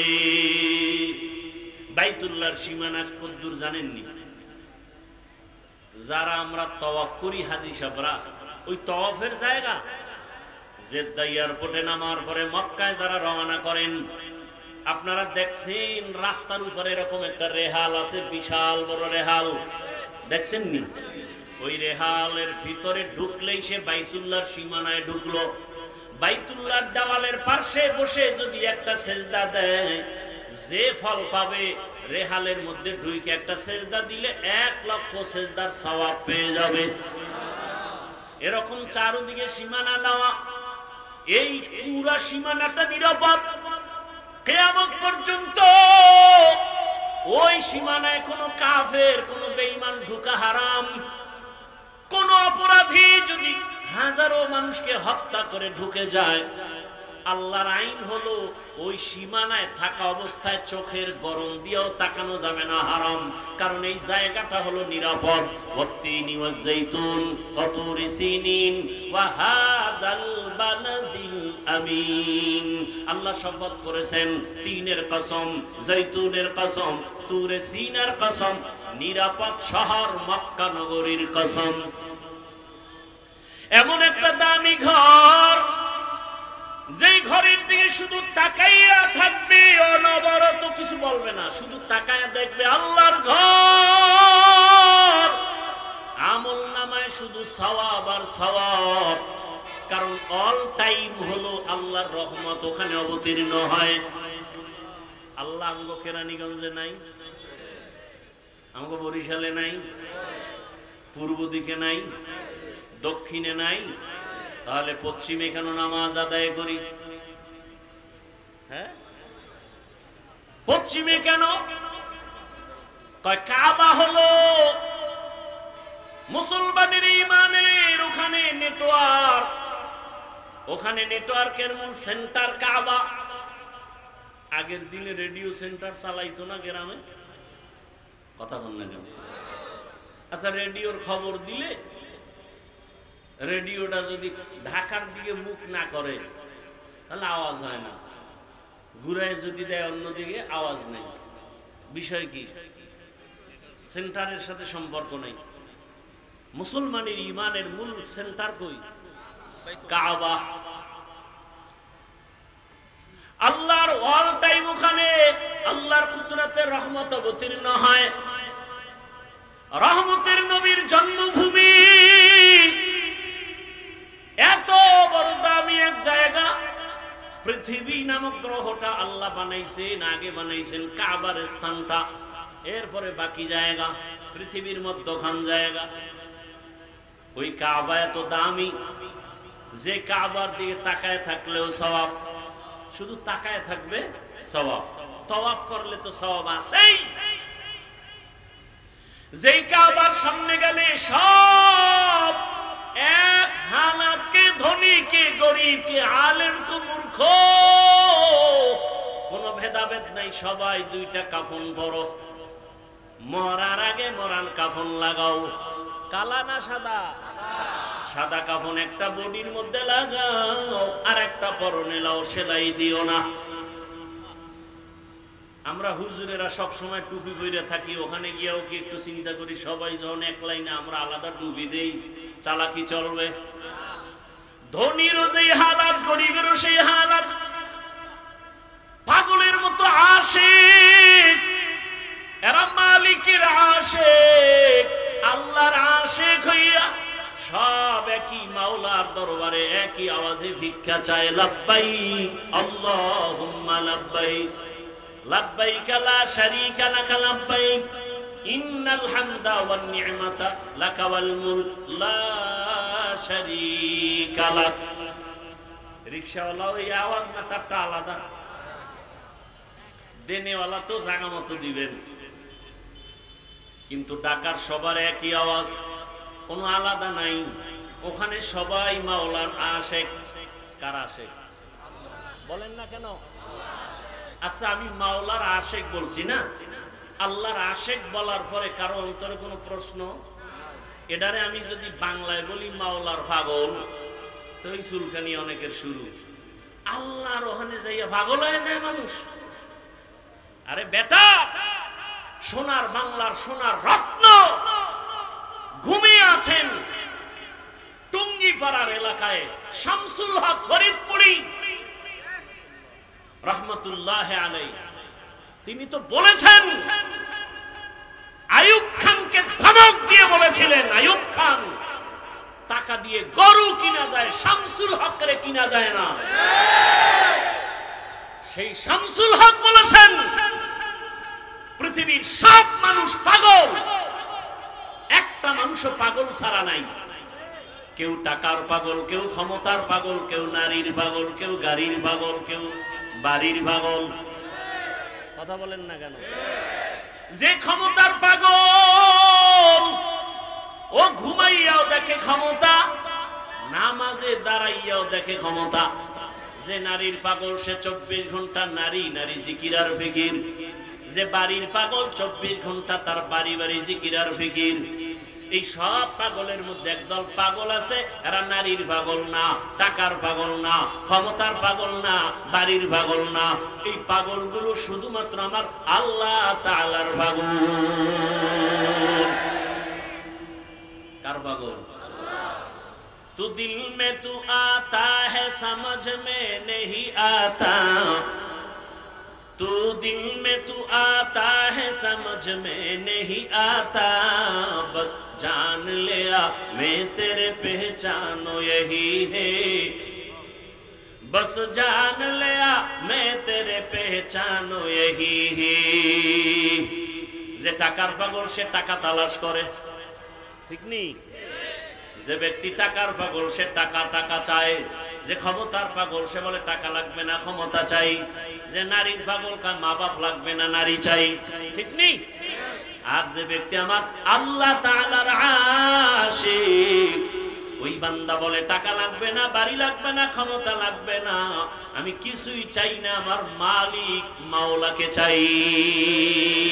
तेरा आईना आलमे रंग बूहे, जिधर दिखता हो उधर तू ही तू है, तेरा आईना आलमे रंग बूहे, जिधर दिखता हो उधर तू ही तू है, हीचे कसदर मुल्के अंबाजों ने कौले उरा लहने नए आवाज नए। अल्लाह के बावर जन्ना आशिक আল্লাহরে কই ভাইবা, আল্লাহরে দেখছনি? লন্ডন যাইয়া দেখবা আল্লাহকে কয় না। আল্লাহ দেখার আয়না হলো আল্লাহর সৃষ্টি। কয় বিল্ডিংটা এত সুন্দর, বানানোওয়ালা ইঞ্জিনিয়ার না জানি আরো কত সুন্দর, ঠিক না? বিল্ডিং এত সুন্দর প্রমাণ করে ইঞ্জিনিয়ার কি? কথা বলেন না কেন? আমার আল্লাহ কত সুন্দর, আমার আল্লাহর বানানো আসমানের দিয়ে তাকায় দেখ, আসমান এত সুন্দর, বানানেওয়ালারও কত সুন্দর। আল্লাহর বানানো জমিন এত সুন্দর, বানানেওয়ালা আল্লাহ কত সুন্দর। এগুলো নিয়ে যারা গবেষণা করে, করতে করতে করতে করতে দেওয়ানা হয়ে যায়। এরে জমিন এত সুন্দর, বানানেওয়ালা কত সুন্দর, তার একটু দেখতে মনে চায়, তার একটু দেখতে মনে চায়। তখন বান্দা আল্লাহর মোহাব্বতে পাগল পারা হয়ে যায়। একটা নারীর পিছনে পাগল হইয়া দুনিয়ার সব ছাইরা দেয় একটা পুরুষ, ঠিক নেই? অথচ ওই নারীর ঘামের মধ্যে কি মেশকের ঘ্রাণ আছে? আমার মাওলার কুদরত দেখা আশিক কেন পাগল পারা হবে না? ওই বাইতুল্লাহর সামনে গিয়ে ঘুরে আর আওয়াজ দেয় লাব্বাইক, তোমার আশিক হাজির। চোখের পানি ছেড়ে কান্নার আওয়াজ। একবার সিজদায় পড়ে কাঁদে, আবার দৌড়ায়, আবার পাথর মারে। পাগলামি চলতেছে, মাওলার মহব্বতের পাগলামি। ভাইরা আমার, রহমতের নবী ওখানে আসলেন। এই মক্কার মানুষগুলো এত খারাপ কেন? এর সংক্ষেপ জবাব, এত খারাপ হওয়ার কারণ হলো এরা মুরব্বি হারা ছিল। ঈসা নবী চলে গেছেন, রহমতের নবী আসছেন, মাঝখানে কত বছর প্লাস? 500 বছর প্লাস। মুরব্বি নেই। মুরব্বি না থাকার কারণে নফসকে মুরব্বি বানায় নিছে, আর শয়তান তাই মুরব্বি হয়ে গেছে। বাইতুল্লাহর ভেতরে তারা মূর্তি টানায় দিল। নারী আর পুরুষ একত্রে উলঙ্গ হয়ে বাইতুল্লাহ তাওয়াফ করে। কোন পশু জবাই করলে রক্ত বাইতুল্লাহ লাগায় দেখায় বরকত। উলঙ্গ হয়ে বাইতুল্লাহ তাওয়াফ করে। নারীদের পছন্দ করে না, কন্যা সন্তানকে অভিশাপ মনে করে। কন্যা আসলেই বাবা মুখটাকে আটকায় রাখে, বাজারে যায় না। বহু বাবা কন্যা সন্তান পেয়ে বেজার হয়ে গলা টিপে মেরে ফেলেছে। কত খারাপ! বর্তমান দুনিয়াতেও কিছু কুলাঙ্গার দেখা যায়, ছেলে হলে খুশি হয়, মেয়ে হলে কষ্ট পায়। বলেন না কেন? এবার কষ্ট পায় বউরে গালাগালি করে। সন্তান দেওয়ার মালিক কি স্ত্রী? আল্লাহ হেদায়েত দান করুন। সন্তান দেওয়ার মালিক কে? তো বউরে গালি দেন কেন? লিল্লাহি মুলকুস সামাওয়াতি ওয়াল আরদ ইয়াহাবু লিমান ইয়াশাউ ইনাসান ওয়া ইয়াহাবু লিমান ইয়াশাউ যুকুর আও ইউযাওবিজুহুম যুকরানাও ওয়া ইনাসা ওয়া ইয়াজআলু মান ইয়াশাউ আকিমা ইন্নাহু আলিমুন কাদির।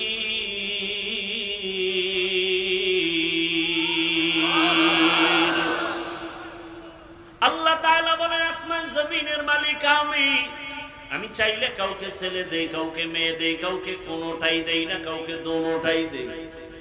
ক্ষমতা কার? দেখছেন নি এখানে বান্দার কোনো হাত আছে না? বান্দারা চেষ্টা করলো ট্যাবলেট খাওয়াইয়া সন্তান কমাও, স্লোগান লেখা দিছে ছেলে হোক মেয়ে হোক দুটোর বেশি নয়, একটা হলে ভালো হয়, ঠিক নেই? যখন এই স্লোগান শুরু করছে ওই দিন থেকে আমার মাওলার কুদরতের চাবিও শুরু হয়ে গেছে, একসাথে 4 সন্তান। আল্লাহর সাথে পাল্লা দিয়ে কেউ পারছে? এই শিক্ষিত বাবারা বলেন তো, সন্তান কমানোর মিছিলে বলেন তো কি পরিমাণ জনসংখ্যায় আমার দেশের মানুষ কমছে না বাড়ছে? তো ট্যাবলেট কই? ওয়ামাকারু ওয়ামাকারাল্লাহ ওয়াল্লাহু খায়রুল মাকিরিন।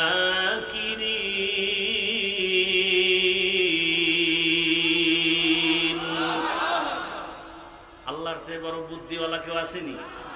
আরে মিয়া তুমি কত বুদ্ধিজীবী! মাওলাকে নিয়ে গবেষণা করার বুদ্ধির জীবী তো তোমার নাই। বেশি চালাকি করবা ভেতরের জীবী হ্যাং হয়ে যাবে। হ্যাং হয়ে গেলেই তো বলে আল্লাহ বলতে কিছু নাই। এরে নবীর আশিক, রহমতের নবী আপনাদের এলাকায় উদাহরণ এভাবে দিয়ে, আপনাদের কেরানীগঞ্জ এলাকায় কোথাও হঠাৎ করে মদের আড্ডা শুরু হয়ে গেছে, জুয়ার আড্ডা। এলাকার কিছু যুবকরা দৌড়ে এসে এলাকার হুজুরদের ডাকছে, আলেম ওলামাকে ডাইকে বলে হুজুর শুনে যান, কেরানীগঞ্জ এলাকায় কোনো অমুক জায়গায় নাচ গান চলে, মদের আড্ডা চলে, তাহলে কি করবো? কয় ফিরাইতে হবে। হুজুরে কয় তোমরা বাবা আমি যেখানে না পরিবেশ না, তাদের পরিবেশটা তৈরি করো। যারা মোটামুটি ইমানওয়ালা তাকে আগে গিয়া তোরা পরিবেশ কর, তারপরে আমরা হুজুরের আসবো। চূড়ান্ত খারাপ জায়গায় হুজুর যাবে? কথা বলেন না কেন? তাহলে মক্কার মানুষ এতটাই খারাপ, এমন জায়গায় শ্রেষ্ঠ রসুলকে পাঠাইলেন কেন? নবীকে তো একটু কম জায়গায় পাঠাইবেন যেখানে কম খারাপ। আল্লাহর কুদরত আলাদা, রোগী যত বড় ডাক্তারও তত বড়। ইমামুল আউয়ালিন আল আখিরিন বাহরে সাদকা রাহমাতাল লিল আলামিন। রহমতের নবী আসলেন সুবহ সাদিকের সময়। রহমতের নবী আসা মাত্র মক্কার পরিবেশ কেমন যেন পাল্টায় গেল। আম্মা জান আমেনা বলেন, দুনিয়াতে বাচ্চা গর্ভে আসলে মহিলার মাথা ব্যথা করে, পেট ব্যথা করে, কত রোগ, আমার কোনো রোগ হয় নাই। দুনিয়াতে বাচ্চা আসে, রক্ত যায়, কত ব্যথা চিৎকার, আমার কিছুই হয় নাই। বরং দুনিয়ার সন্তানেরা কান্না করে আসিয়া, আর আমার সন্তান মুহাম্মদ আসিয়া আল্লাহর নামে শুকর আদায় করেছেন। আর রহমতের নবী আসা মাত্র এতটা আলো বিচ্ছুরিত হতে লাগলো, অনেক দূর পারস্য এলাকা। আমি আমেনা নিজ চোখে তাকায় দেখি মুহাম্মদ আসা মাত্র এমন আলো দেখলাম, আলোর দ্বারা পুরা পারস্যের প্রাসাদগুলো, রাজপ্রাসাদগুলো ডাইরেক্ট আমি চোখে তাকায় দেখতেছি। হাজারো বছরের প্রজ্বলিত আগুন নিভে গেল হঠাৎ করে। রহমতের নবী আসছেন, রহমতের বাতাস শুরু হয়ে গেছে, উত্তম আদর্শ নিয়ে আসছেন। রহমতের নবী 63 বছর হায়াত পাইলেন। এই হায়াতের মধ্যে কোনোদিন এমন এক পরিবেশ, নবীর ডানেও দুশমন, বামেও দুশমন, সামনে পেছনে দুশমন, আপনজনেরাও। দুনিয়াতে একটা সন্তান আসার পর আপন হয় তার মা বাবা, আর কেউ তেমন আপন না। কিন্তু আমার মাওলা পাকের কুদরত, রহমতের নবীকে পাঠাবার আগে আব্বা জানকে নিয়ে গেলেন। রহমতের নবী আফসোস করে কাঁদে দুনিয়াতে আসিয়া, একদিন বাবা বলে ডাক দিতে পারি না, আমি ইয়াতীম। 6 বছরে আমি মা হারাইয়াও বড় অসহায়। বাবার কবর দেখতে গিয়া মাকেও হারিয়ে ফেলেছে। আমার 8 বছরে দাদা আব্দুল মুত্তালিবও চলে গেছেন। এখন আমার কেউ নাই, কার কাছে মনের দুঃখ বলল? এত বিপদ, আমার ডানে বামে কেউ নাই। এই আমার বংশের লোকেরা পারে না, আমাকে মেরে ফেলবে। কতবার জবাই করার ষড়যন্ত্র চক্রান্ত করলো। এরে দুনিয়ার মানুষ, আল্লাহ আমাকে এমন কঠিন কঠিন পরীক্ষা নিলেন। এত নেওয়ার কারণ হলো ভালোবাসার ব্যক্তিটাকে তো পরীক্ষা বেশি নিবেন, এরপরে সম্মান তো কম দেন নাই। এরে নবীর আশিক, নবীর দুশ্মন যারা গালি দেয়, নবী হাসি মুখে বুকে লাগায়, কাউকে দূরে ঠেলেন না, গালিও দেন না। নবী গালি শুনতেছেন, গালির জবাবও দেন না। রহমতের নবীর কোনো হায়াতে একটা গালির কোনো কথা ইতিহাসে নাই। কেমন মায়ার নবী আমার, চিনলা না, যদি চিন্তা নামাজ ছাড়তে পারতা না। কেমন মায়ার নবী আমার, রহমতের নবী হায়াতে কোনোদিন কাউকে একটা মিথ্যা কথার আসর লাগান নাই। রহমতের নবী আমার কোনোদিন চোখ দুইটা গরম করে কারো দিকে তাকান নাই। কারণ মায়ার নবীর চোখে এতটাই পাওয়ার, যদি গরম চোখে তাকায় জাগায় লোকটা পুড়িয়া ছাই হয়ে যাবে। রহমতের নবী কোনোদিন গরম চোখে কারো দিকে তাকান নাই। নবী আমরা বয়ান করতে করতে গলা শেষ, তলা শেষ, মাইয়া বলার হিসাব নেওয়ার টাইম নাই, ঘুমানোর টাইম নাই, দৌড়াইতেছি গাধার মতো। এত মেহনত, এত বয়ান। 1 ঘন্টা করলে কয় বয়ানই করে নাই, টাকা লয়ে দৌড়ায় গেছে। 3 ঘন্টা করলেও কয় মন ভরে নাই, এত বয়ান। আর আমার রহমতের নবীর কোনো বয়ান লাগে না। আমার নবী আসছে, চেহারা দেখে আর কথা শুনে, ব্যবহার দেখে বেঈমান কালেমাওয়ালা হয়। দুশমন আইসা নবীরে মারবে, তাকাইয়া কয় না, তার চেহারার মধ্যে তো দুশ্মনী কোনো ছাপ নাই। জঙ্গলের প্রাণীরাও বড় আশিক। ওরে কেমন মায়ার নবী, সব নবী রাসূল আমার আল্লাহ তাআলার আশিক। আর আল্লাহ বলেন আমি একা আল্লাহ মুহাম্মদের আশিক। ব্যবধান আছে না নাই? সব নবী কার আশিক? আল্লাহর। আর আল্লাহ কার আশিক? রহমতের নবীর আশিক। কেমন মায়ার নবী আমার, সব নবীদেরকে আল্লাহ মেরাজ দিয়েছেন জমিনে, আর আমার মায়ার নবীর মেরাজ আল্লাহ দিয়েছেন আরশে আজিমে। রহমতের নবী বলেন মক্কার মানুষগুলো এতটা খারাপ, কন্যা পছন্দ করে না, বিধবা নারী পছন্দ করে না, জ্যান্ত দাফন করে, এতটা খারাপ। সেই সমাজে রহমতের নবী এমন আদর্শ পেশ করলেন, নবী কাউকে গালি দেন না, যে গালি দেয় জবাব দেন না। নবীর আদর্শ দেখে দেখে মক্কার মানুষগুলো এতটাই পিওর হয়ে গেল, জিব্রাইল আমিনকে আল্লাহ লিস্টি দিয়া পাঠায় দিয়া কয় যাও, লিস্টির মধ্যে যাদের নাম আছে রহমতের নবী যেন ঘোষণা দিয়ে দেয় এই লিস্টির মানুষগুলো বিনা হিসাবে জান্নাতি। রহমতের নবী আল্লাহর স্পেশাল বানানো চেহারা কত সুন্দর। আম্মা জান আয়েশা রাদিয়াল্লাহু আনহা বলেন দুনিয়ার মানুষ তোমাদের সবার একটা সূর্য, আর আয়েশার আলাদা সূর্য। তোমাদের সূর্য সকালবেলা পূর্ব দিকে উঠিয়া পশ্চিম অস্ত যায়, আর আমি আয়েশার সূর্যটা প্রতিদিন এশার নামাজের পরে আমার হুজরায় উদিত হয়। নবীর চেহারা এত সুন্দর, আম্মা জান আয়েশা রাদিয়াল্লাহু আনহা বলেন, নবীজির ঘাম আমি বোতলে ভরে রাখতাম, বড় বড় অনুষ্ঠানে আতর হিসাবে ব্যবহার করতাম। আর নবী আমার যেখানে কদম দেয় সেখানেই মেশকের ঘেরা। এত বছর মানুষের বয়ান করছি, ওহুদের ময়দানের ঘটনা বইলা বইলা বলছিলাম। নবীর দান শহীদ হওয়ার পর একটা গর্তের মধ্যে রাসূল পড়ে গেলেন। হযরত আলী সহ কয়েকজন সাহাবা নবীরে কাঁধে উঠাইয়া ওহুদ পাহাড়ের পাশে নিয়ে একটা পাথরের উপরে রাসূলকে বসালেন। নবী ওখানে কিছুক্ষণ বিশ্রাম নিলেন। নবী যেখানে বসছেন ওখান থেকে এখনো মিশকের ঘ্রাণ আসতেছে,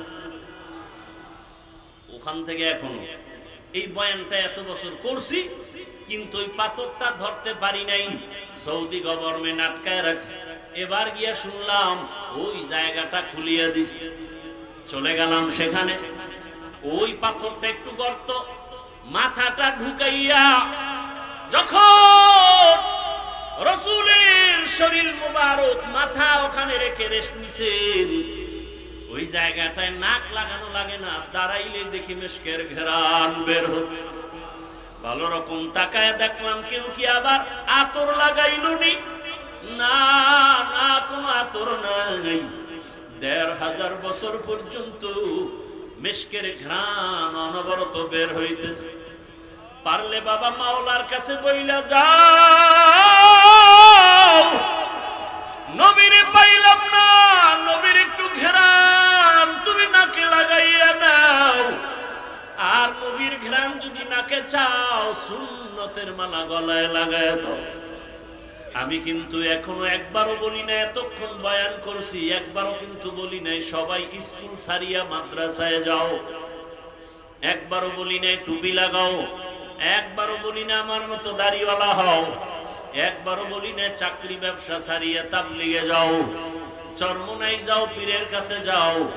আমি একবারও বলি নাই রে বাবা, বরং আমি বলতে চাই, ও যুবক বাবারা, বৃদ্ধ বাবা, যে ছাত্র যুবক বাবারা, মা বোনেরা, স্কুলে পড়ো, কলেজে পড়ো, চাকরি করো, ব্যবসা করো, বাধা নাই। আমি পরামর্শ দিব, ওখানে থাইকা জান্নাতের পথটাকে রেডি করে ফেলো। বলবা এটা কেমন করে সম্ভব? আল্লাহ বিবেক দিছে, বিবেকটাকে প্রশ্ন করে দেখো। ও যুবক, তোমার মতো যুবক নবীর আসে, স্কুলে পড়ে, কলেজে পড়ে, ৫ ওয়াক্ত নামাজ পড়ে, আছে না নাই? তোমার বিবেকটাকে জিজ্ঞাসা করো, বলো তুমি কেন পারবা না? রাস্তায় গাড়ি চালায় কত ড্রাইভার ৫ ওয়াক্ত নামাজ পড়ে, বলো তুমি কেন পারো না? তোমার মতো জেনারেল লাইনের বাংলা শিক্ষার যুবক নদীর মধ্যে মাছ ধরে নামাজ ছাড়ে না, বলো বাবা তুমি কেন পারবা না? বাই ফোর্স তোমাকে কোনো অর্ডার না, বিবেকের কাছে প্রশ্ন রাখি, তোমার মতো যুবকরা আবার পুলিশ বিডিআরের চাকরি করে ৫ ওয়াক্ত নামাজি আসেনি? তোমার বিবেক দিয়া জবাব বের করো, তুমি কেন পারো না? তোমার কপালে কার অভিশাপ লাগছে বলো রে বাবা? ও ব্যবসায়ী, ও চাকরিজীবী বাবারা, আপনার মতো কত ব্যবসায়ীরা নামাজ ছাড়ে না, ব্যবসা করে, দোকানদারিও করে, নামাজও আদায় করে। আপনি কেন পারবেন না? ও আমার আল্লাহর বান্দারা, এখনো সময় আছে, তওবা করে নাও।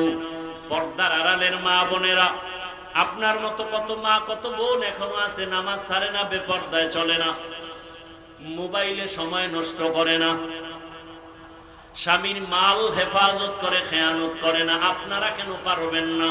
বৃদ্ধ বাবাজিরা, আপনার মতো কত বুড়ারা মসজিদে গিয়া নামাজ আদায় করে, আপনি কেন পারবেন না? মনে মনে কি ভাবছেন কোরআন মিথ্যা?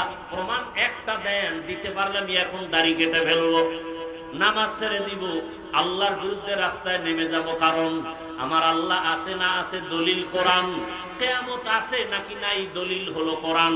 ওই কোরআনেই যদি ঝামেলা থাকে, সবই ঝামেলা। কিন্তু আজও পর্যন্ত আল্লাহর কোরআনের একটা ভুল কেউ বের করতে পারছে? কেউ পারে নাই, বরং বহু মাথাওয়ালা কালেমা পড়েছে। আমার আল্লাহর কোরআন এত সত্য, এটা এমন এক দামি কিতাব, এটার দিকে তাকাইলে কলিজা ঠান্ডা হয়ে যায়। এটা পড়লে সওয়াব, দেখলে সওয়াব। এটার আওয়াজ যত শুনবেন ততই কলিজা ঠান্ডা হয়ে যাবে। এরে নবীর উম্মতের দল, ও যুবক বাবারা, তোমার মতো যুবক স্কুল কলেজে পড়ে, লেখাপড়া করে, চাকরি করে, ব্যবসা করিয়া যদি নামাজ পড়ে, বলো তুমি কেন পারবা না? কয়দিন আর বাহাদুরি করবা? বলো, তোমার মতো বড় বড় বাহাদুর তো করোনায় চলে গেল। মহামারী করোনায় কত বড় বড়রা চলে গেল, টাকার বাহাদুরি দিয়া থাকতে পারে নাই। চোখের সামনে কত ক্ষমতার পাওয়ারওয়ালা সব ধ্বংস হয়ে গেল। কিসের পাওয়ার দেখাও? তাকায় দেখো, গাড়ির নিচে লাশ, পানির নিচে লাশ। কয়েকদিন আগে তোমরা ফেসবুকের গোলামরা দেখছো না? বিদেশ থেকে আসছে টাকার বস্তা নিয়ে, সন্তান পরিবার নিয়ে বাড়িতে রওনা, রাস্তার পাশে গাড়ি বইরা সব মরে গেল। আল্লাহর বান্দা কাঁদতেছে, বিদেশ থেকে আসলাম, বাড়ি পর্যন্ত যেতে পারলাম না, সন্তানও নাই, স্ত্রীও নাই। কিসের দুনিয়ার রং তামাশা? বাড়িওয়ালার বাড়ির দিয়ে তাকাও, বাড়িওয়ালা বাড়ি বানাইছে কিন্তু ঘুমাইতে পারে না, মামলার ভয়। কি হবে এই বাড়ির বাড়াই করে? টাকাওয়ালা ব্যাংকে টাকা রাখছে, উঠাইতে পারে না, মামলার ভয়। এই টাকার বাহাদুরি করে লাভ কি হবে? করোনায় লাশ আর লাশ। এমন একটা দিন নেই গাড়ির নিচে লাশ পাওয়া যায় না, এমন একটা দিন নেই ঘুমের বিছানায় লাশ পাওয়া যায় না। আর এখন তো নতুন এক সিস্টেম চালু হয়েছে, মারা লাগবে না, তোমাকে মারার জন্য রেডি হয়ে আছে একদল, প্রতিদিন পেছনে ঘুরে মারার জন্য। স্বার্থে আঘাত লাগবে, মা সন্তানের মেরে ফেলবে, সন্তান মাকে জবাই করবে। এই ঘটনা কি আপনারা দেখছেন না দেখেন নাই? তাহলে বাহাদুরি করে কি লাভ? হ্যাঁ, মনের কিছু আশা মানুষের থাকে, শয়তানি আশা। সিনেমা হলে গেলে জানি কি মজা, পার্কে ঘুরলে কি জানি মজা।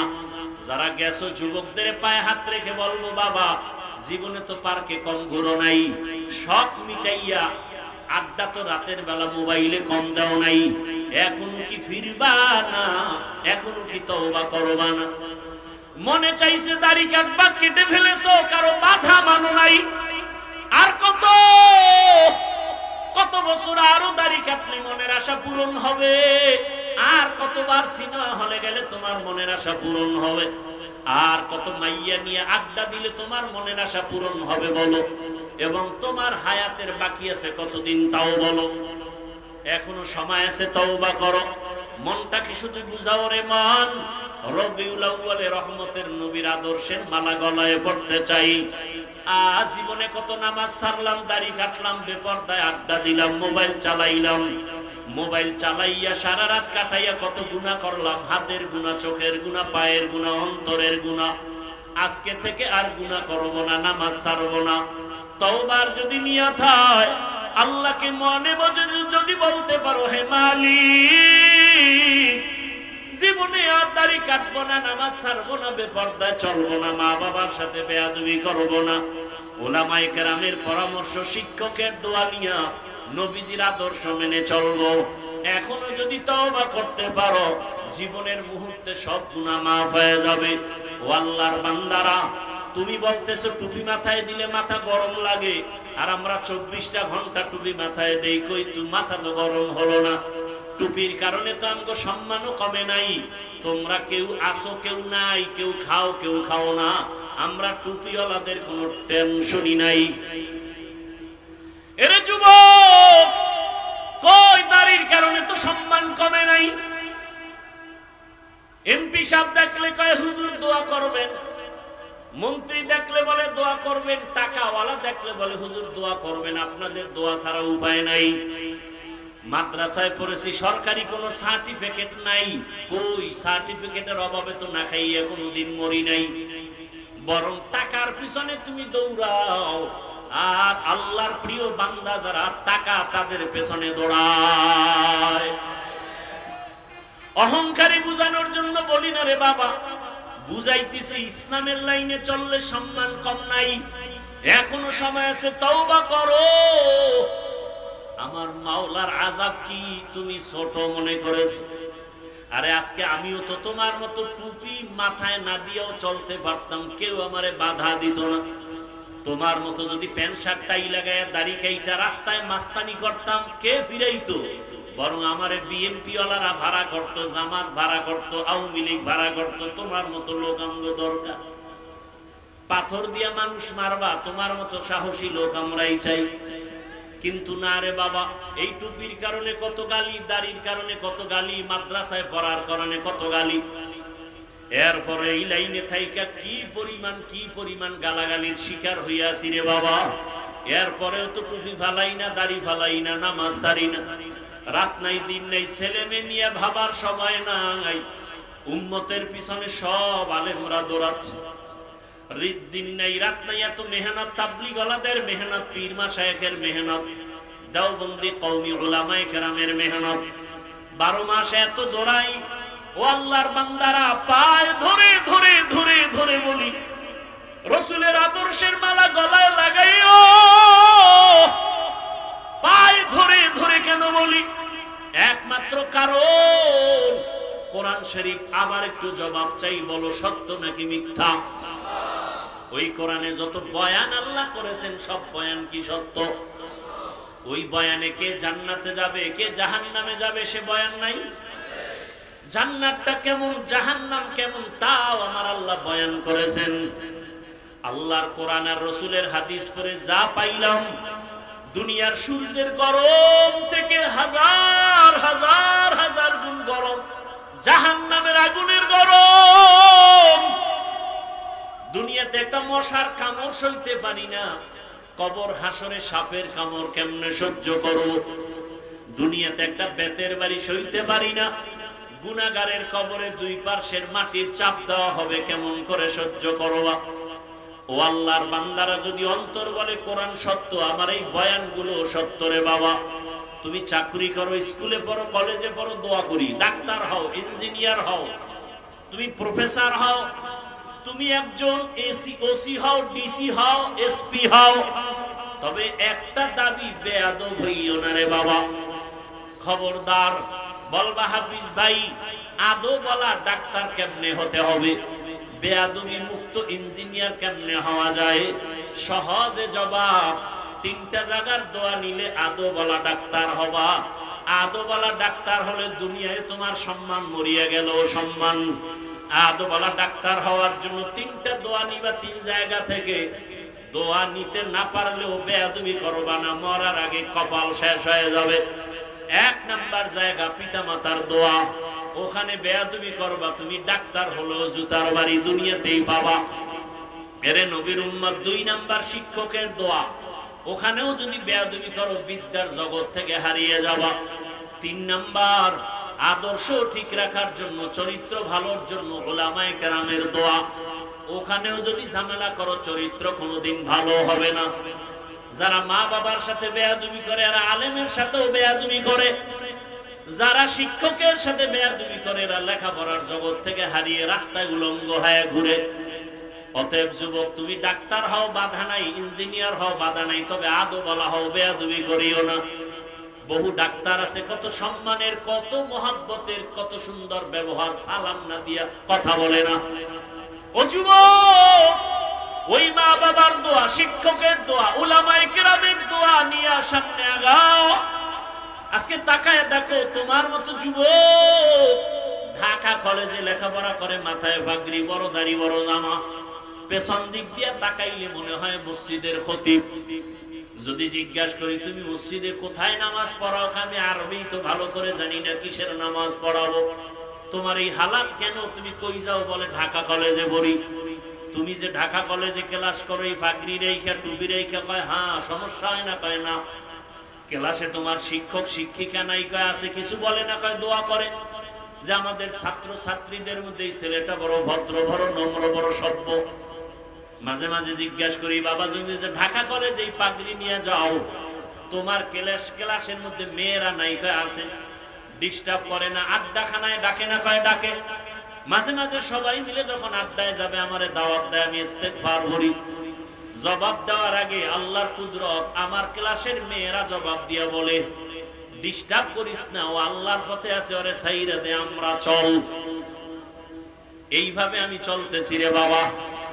অতএব আমি যে কথাটা মেসেজ দিতে চাই, আমি একবারও বলি না তোমার মাদ্রাসায় যেতেই হবে, তাবলীগ করতেই হবে না, বরং মা বাবার দোয়া, শিক্ষকের দোয়া, উলামায়ে কেরামের দোয়া পরামর্শ নিয়া স্কুলে পড়িয়াও জান্নাত পাওয়ার পথ আছে না নাই? কলেজে পড়িয়া জান্নাত পাওয়ার পথ আছে না নাই? ওই জায়গায় থাকিয়া দাঁড়িয়ে রাখো, নামাজ পড়ো, মা বাবার খেদমত করো, আর জীবনে কারো হক নষ্ট করিও না, গালি দিও না, জবান দিয়া কষ্ট দিও না। ডাক্তার হলেও তোমার জীবন ধন্য, ইঞ্জিনিয়ার হলেও তোমার জীবন ধন্য। আজকে যদি এই মানসিক অবস্থা নিয়া আমার দেশের কলেজের ছেলেরা এসপি হয়, ডিসি হয়, আমার দেশে আমগার আন্দোলন করা লাগবে না। নামাজি ডিসি থাকলে কোরআনের বয়ান চলবে, অনুমতি লাগবে না। এরে নবীর উম্মত, এখনো সময় আছে, তওবা করো। আল্লাহর কাছে মনে মনে বলো, হে মালিক, জীবনে তো গুনাহ কম করি নাই। ও আল্লাহ, সূর্যের গরম সহ্য করতে পারি না, জাহান্নামের আগুনের গরম কেমনে সহ্য করব? আয় আল্লাহ, তুমি আমাকে মাফ করে দাও। মনে মনে আল্লাহকে ডাকো। হে যুবক বাবারা, আল্লাহকে বলো, হে আল্লাহ, জীবনে যত গুনাহ করেছি আজকে থেকে তওবার নিয়ত করে ফেললাম। মরিয়া গেল, তুমি তো রিজিকের মালিক, হায়াতের মালিক, ইজ্জতের মালিক। আর নামাজ ছাড়বো না, দাড়ি কাটবো না, বেপরদায় চলবো না, মা বাবার সাথে বেয়াদবি করবো না, ওস্তাদের দোয়া নিয়ে, শিক্ষকের পরামর্শ, আলেম ওলামার পরামর্শ নিয়ে নবীর আদর্শ মেনে চলবো। তওবা করার মতো যদি অন্তর তৈরি হয়, খাঁটি তওবার নিয়ত যাদের আছে, দুটো হাত আমার আল্লাহকে দেখাইয়া দাও। আয় আল্লাহ, হাতগুলো কবুল করে নেন, তওবা কবুল করে নেন, তওবার উপরে মজবুত হয়ে চলার তৌফিক দান করেন, আমিন। আলহামদুলিল্লাহি রাব্বিল আলামিন, والصلاة والسلام على سيد الأنبياء والمرسلين وعلى آله وأصحابه أجمعين. يا أرحم الراحمين، يا أرحم الراحمين، يا أرحم الراحمين، رب ارحمهما كما ربياني صغيرا. اللهم إنك عفو كريم تحب العفو فاعف عنا. اللهم إنا نسألك علما نافعا ورزقا واسعا وشفاء من كل داء. اللهم ارحمني بترك المعاصي، اللهم ارحمني بترك المعاصي، اللهم ارحمني بترك المعاصي.